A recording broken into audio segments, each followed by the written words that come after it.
Yes ma'am. आपको आज company law revise करा रही हूँ, जितना हो सकेगा उतना ज़्यादा हम पूरा रिवाइज करेंगे आज कंपनी लॉ। यूनिट 1 से स्टार्ट करेंगे, ठीक है। स्क्रीन विजिबल आपको? Yes ma'am. ओके, सबसे पहले तो बात करेंगे what is a company. Company एक लीगल एंटिटी होती है जिसे लॉ ने बनाया है, और इसका मेन पर्पस क्या है? कंपनी का main purpose is to earn profit. इसकी एक सेपरेट लीगल एंटिटी होती है, यानी इसको एक अलग से पहचान दी गई है। ऑनर और कंपनी दोनों अलग अलग माने जाते हैं, ठीक है।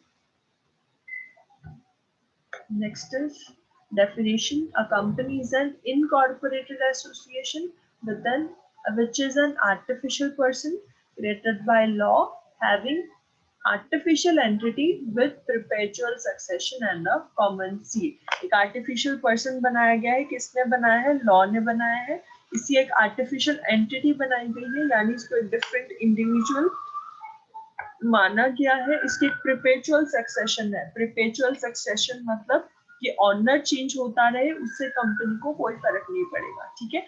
और एक कॉमन सील है, यानी इसका एक पर्टिकुलर स्टैम्प बनाया गया है। अगर किसी के भी साथ कंपनी डील करेगी तो अपने स्टैम्प के थ्रू करेगी। ये जो डेफिनेशन है ये दी थी एल.एच. हेने ने, ठीक है। बहुत इंपॉर्टेंट डेफिनेशन है।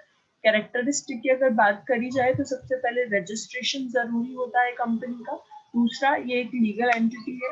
Third, it is a perpetual succession, यानी इसके ऑनर के चेंज होने से, ऑनर की डेथ होने से या किसी भी चीज का कुछ भी होने से कंपनी को कोई फर्क नहीं पड़ता। ट्रांसफरेबिलिटी ऑफ शेयर्स है, यानी इजीली इसके शेयर्स को ट्रांसफर किया जा सकता है। Limited liability of members, members की लाइबिलिटी वहां तक लिमिटेड है जितना उनका हिस्सेदारी है कंपनी में। फॉर एग्जाम्पल, मैंने 10,000 रुपए के शेयर ले रखे हैं कंपनी के, तो मैं सिर्फ 10,000 के लिए लायबल हूँ, इससे ज्यादा कुछ भी नहीं। देन इज कैपिटल, एक पर्टिकुलर अमाउंट से किसी कंपनी को स्टार्ट किया जाता है। जिस अमाउंट को इन्वेस्ट करके मैंने कंपनी को स्टार्ट किया, that is the capital of company. Common seal, जो स्टैंप होती है कंपनी की, हर जगह पे कॉमन रहती है। डिफरेंट डिफरेंट ऑनर जो है वो साइन नहीं करते। Next is board. Board of directors बनाए जाते हैं जो इसकी मैनेजमेंट का ध्यान रखते हैं, ठीक है। उसके बाद है बायबैक ऑफ शेयर्स, यानी जो इनके शेयर्स कंपनीज के बेचे गए हैं उन शेयर्स को दोबारा से वापस खरीदा भी जा सकता है। That is called buyback of shares. Separation of ownership and management, आपकी जो ऑनरशिप है, जो कंपनी का ऑनर है और जो कंपनी को संभालने वाले, वो तो अलग अलग लोग भी हो सकते हैं, ठीक है। जरूरी नहीं है कि जो कंपनी का ऑनर है वो मैनेजमेंट का भी हिस्सा हो, ठीक है। मैनेजमेंट एंड कंट्रोल, इसका सारा मैनेजमेंट एंड कंट्रोल जो है वो इसके सीनियर अथॉरिटी संभालते हैं। टैक्सेशन होती है, यानी कंपनी के प्रॉफिट के ऊपर टैक्सेस लगते हैं। 13 पॉइंट इनकॉर्पोरेटेड एसोसिएशन है, ठीक है। इसको बनाया गया है, कौन बनाते हैं इसको? वो लोग बनाते हैं जिसने इस कंपनी को स्टार्ट किया हो टू अर्न द प्रॉफिट। फिर है रिस्क बेयरिंग। जब आप किसी बिजनेस को स्टार्ट करते हो तो आप पूरा एक रिस्क लेकर स्टार्ट करते हो कि मैं जितने पैसे इन्वेस्ट कर रहा हूँ, अगर मेरा बिजनेस नहीं चलता है तो वो सारे मेरे लॉसेस होंगे और जिन्हें बेयर करना मेरी रिस्पॉन्सिबिलिटी है। 15th is article of regulation. Article of regulation यानी आर्टिकल ऑफ एसोसिएशन, जो हमने पढ़ा था एओए, जिसे बनाया जाता है to regulate the company. Company के सारे रूल्स एंड रेगुलेशन उसमें लिखे जाते हैं। 16 point is prescribe mode. Prescribe mode of binding up, यानी अगर कंपनी को आपको बंद करना है तो उसको बंद करने का भी एक पूरा पर्टिकुलर प्रोसीजर होता है। कैरेक्टरिस्टिक्स क्लियर है आपको? Yes ma'am. बच्चे 2 मिनट वेट करो।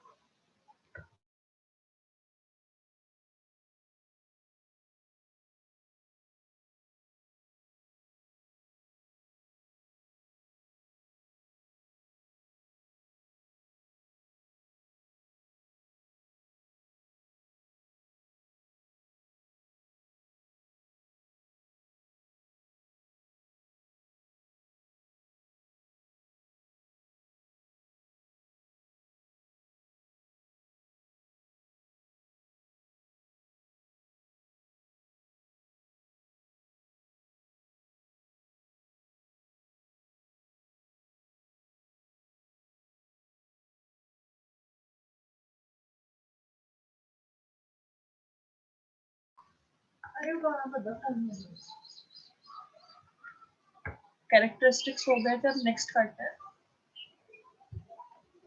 अब आएगा इसके अंदर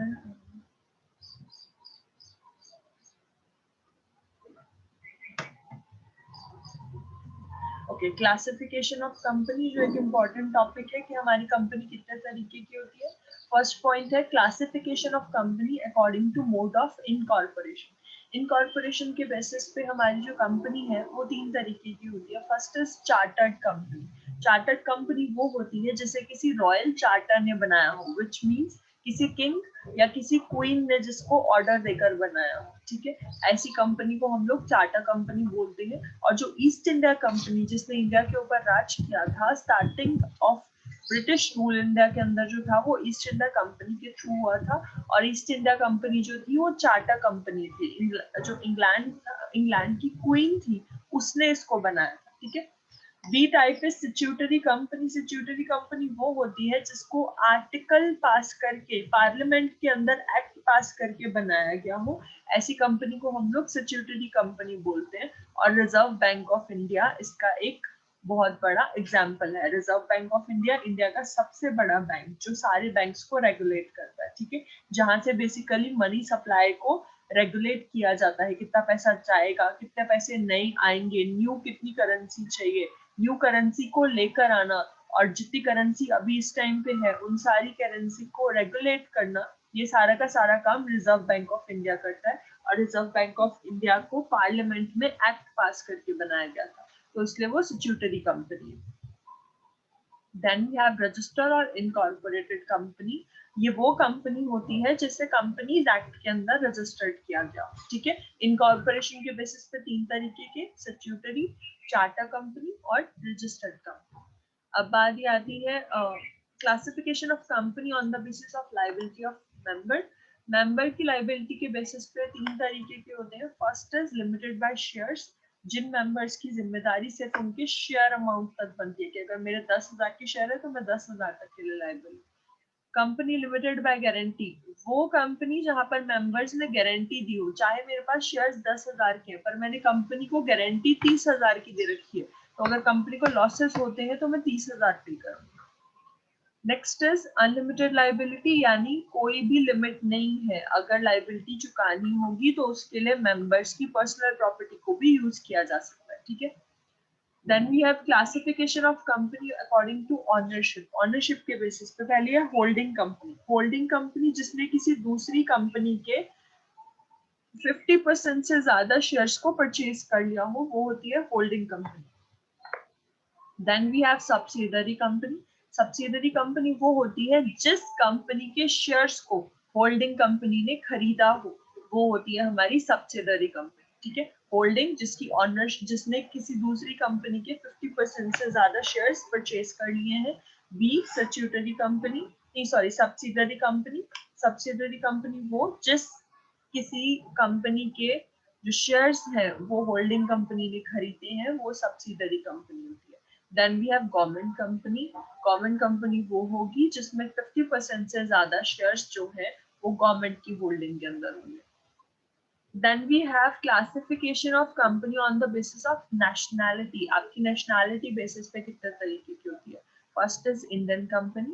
इंडियन कंपनी वो होगी जो इंडियन कंपनीज एक्ट के अंदर रजिस्टर्ड है और इंडिया में काम कर रही है, ठीक है। फॉरेन कंपनी जो इंडियन कंपनीज एक्ट के अंदर रजिस्टर्ड नहीं है, जो फॉरेन किसी कंट्री की कंपनी है उसे हम फॉरेन कंपनी कहते हैं। देन वी हैव एमएनसी यानी मल्टीनेशनल कंपनीज। मल्टीनेशनल कंपनी वो होती है जिसका हेडक्वार्टर एक कंपनी, एक कंट्री के अंदर है, बट उसके जो प्रोडक्ट्स हैं वो अलग, उसकी जो ब्रांचेस हैं वो अलग अलग कंट्रीज के अंदर है, ठीक है। फॉर एग्जाम्पल मैंने जो कंपनी खोली है, और मैंने चॉकलेट मैन्युफैक्चरिंग कंपनी खोली है जिसका हेडक्वार्टर इंडिया के अंदर है, पर इसकी मैंने जो ब्रांचेस है वो 2-3 और कंट्रीज में खोल रखी है, तो उस कंपनी को हम एमएनसी बोलेंगे, मल्टीनेशनल कंपनी।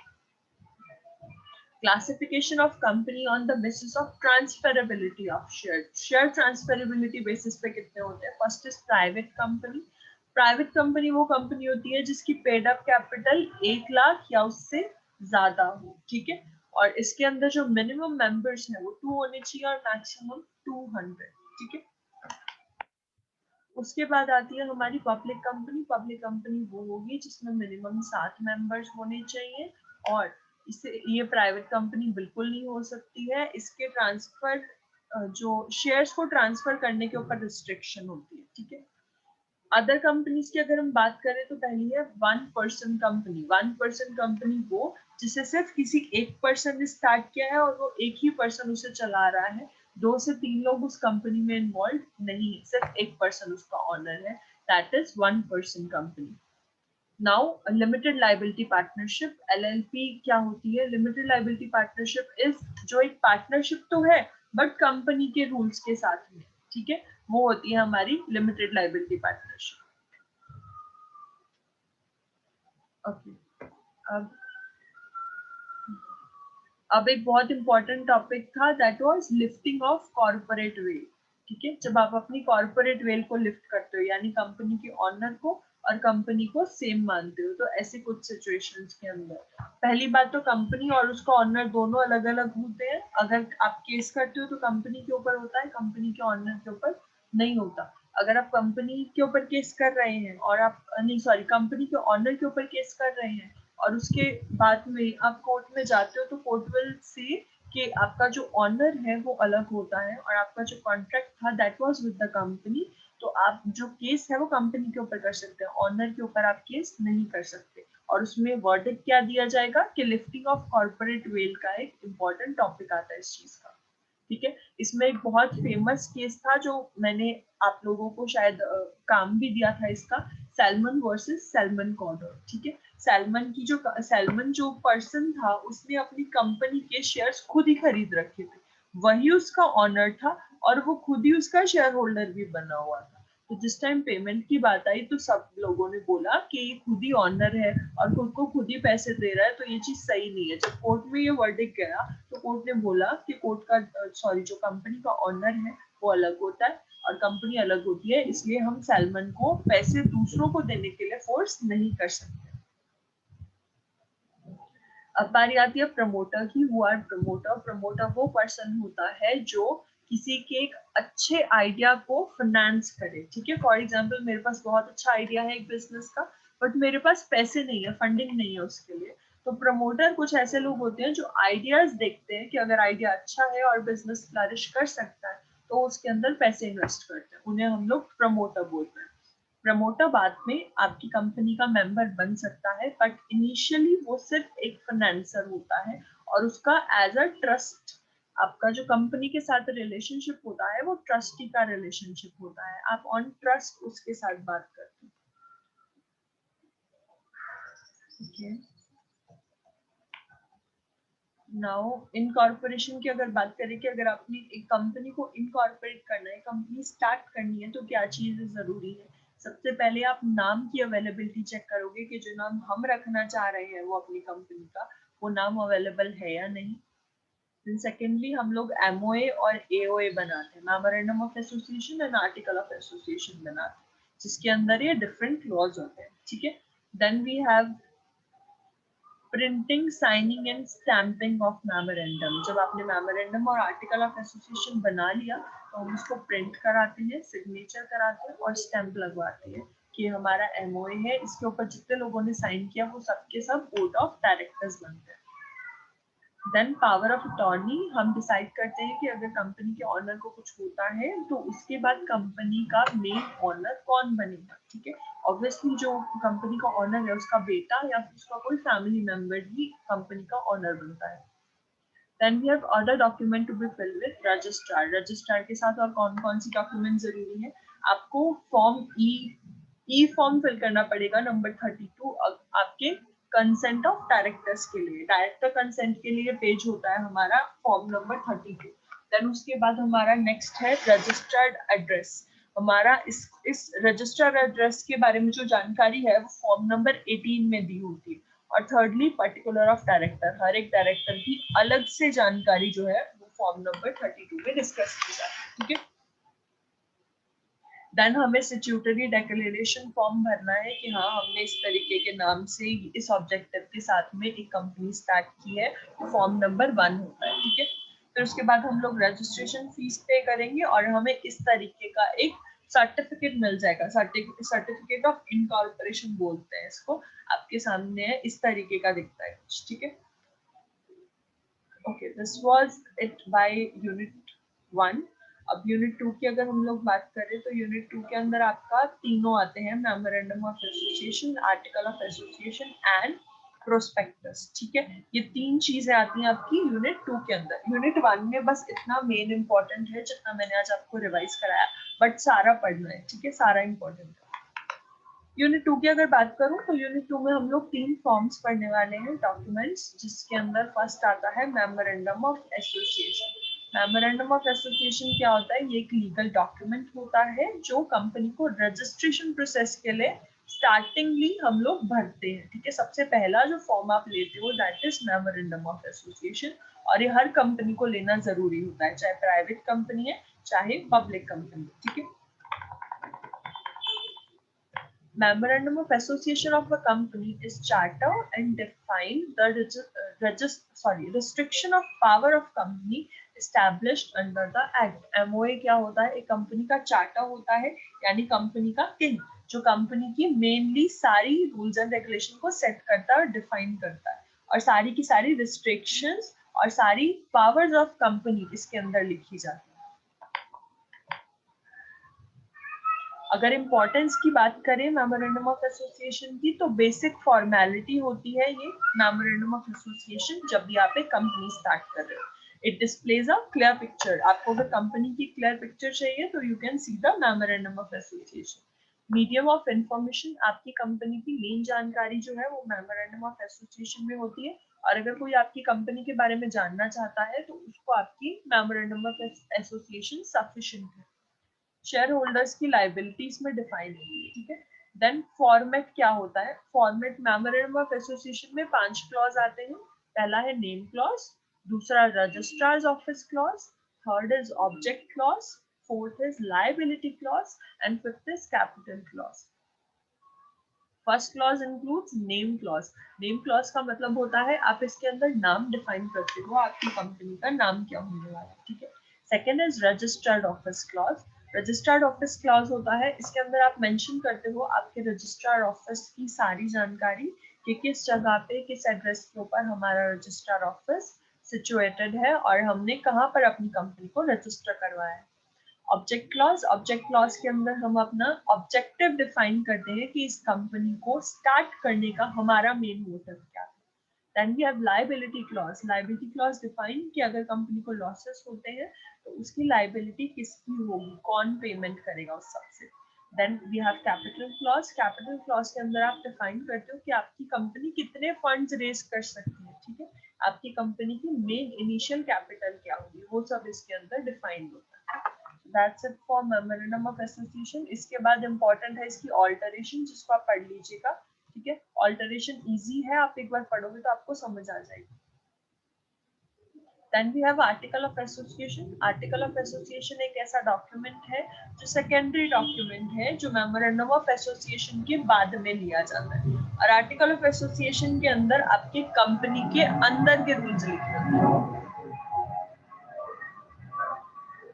आपकी कंपनी के अंदर क्या क्या रूल्स एंड रेगुलेशन फॉलो होंगे वो सब आर्टिकल ऑफ एसोसिएशन में लिखा होता है। अगर बात करें कंटेंट क्या क्या है आर्टिकल में, तो सबसे पहले आपकी क्लासेस ऑफ शेयर डिफाइन होती है कि आपका शेयर कितने हैं, किस किस क्लास के हैं, किस किस अमाउंट के हैं। सेकंड है कॉल और ट्रांसफर ऑफ शेयर डिफाइन होता है। कॉल ऑफ शेयर होता है कि कितना हम लोगों ने अमाउंट मंगाया है अपने शेयर होल्डर से। देन डायरेक्टर्स की ड्यूटीज और पावर्स लिखी होती है। मीटिंग्स के बारे में जानकारी होती है, अकाउंट्स और उसके ऑडिट्स के बारे में जानकारी होती है। Appointment and remuneration of auditors की अगर बात करें कि जो आपका ऑडिटर है जिसने आपके सारे के सारे अकाउंट्स को ऑडिट करना है, चेक करना है, उसकी अपॉइंटमेंट के बारे में जानकारी और उसको कितने पैसे दिए जा रहे हैं, कितना रेम्यूनरेशन दिया जा रहा है, उसकी इंफॉर्मेशन भी आर्टिकल ऑफ एसोसिएशन में होती है। वोटिंग पावर की जानकारी भी आपके एसोसिएशन में होती है, आर्टिकल ऑफ एसोसिएशन में होती है। देन डिविडेंड और वाइंडिंग अप का प्रोसीजर भी आर्टिकल ऑफ एसोसिएशन में डिफाइन होता है कि अगर आप कंपनी को बंद करना चाहते हो तो उस टाइम पे आपको क्या क्या करना है। ओके, आर्टिकल और मेमोरेंडम समझ में आया? Article of association and memorandum of association समझ में आया प्रतिभा? Yes, ma'am.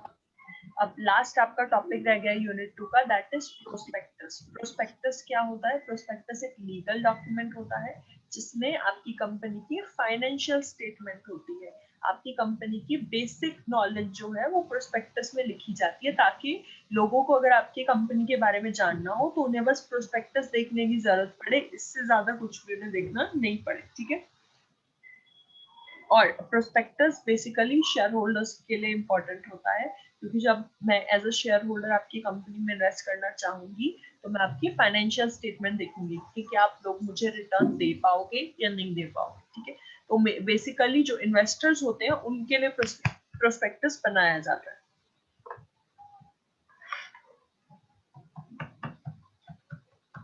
Okay, type of prospectus की अगर बात करूं तो सबसे पहला है डीम्ड प्रोस्पेक्टस। ये वो प्रोस्पेक्टस होता है जो सेक्शन 25 और सबसेक्शन 1 में डिफाइंड है। When a company allows or agree to allot any security of company, the document is considered as deemed prospectus. Just prospectus के अंदर लिखा होता है कि कंपनी अपने शेयर्स को बेचना चाहती है और आगे हो सकता है कि बेचे, तो उसे हम लोग डीम्ड प्रोस्पेक्टस बोलते हैं।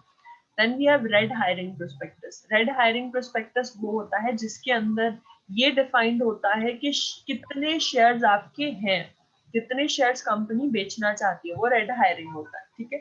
ऊपर लिखा हुआ, ऊपर वाला जो डीम्ड है उसमें ये होता है कि आपकी कंपनी शेयर्स बेचना चाहती है, अमाउंट डिफाइंड नहीं होता है, बट रेड हायरिंग के अंदर आपका अमाउंट डिफाइंड होता है। Then we have shelf prospectus. Shelf prospectus section 31 के अंदर डिफाइंड है और ये वो कंपनी इशू करती है। It is issued when a company or any public financial institution offer one or more security. जब आप एक से ज्यादा सिक्योरिटीज में डील कर रहे हैं तो आप शेल्फ प्रोस्पेक्टस से आप वो प्रिंट आउट करते हो और उसको आगे देते हो। लास्ट है एरिजिड प्रोस्पेक्टस। ये वो प्रोस्पेक्टस होता है जिसमें वो सारी चीजें फॉलो की गई होती है जो भी सेबी ने बोला होगा। SEBI is stock exchange board of India, ठीक है। सेबी के सारे रूल्स एंड रेगुलेशंस जिस एक प्रोस्पेक्टस में लिखे हों, डिफाइंड हो और फॉलो किए गए हों, दैट इज एवरेज प्रोस्पेक्टस, ठीक है। This was it with company law. आपका कंपनी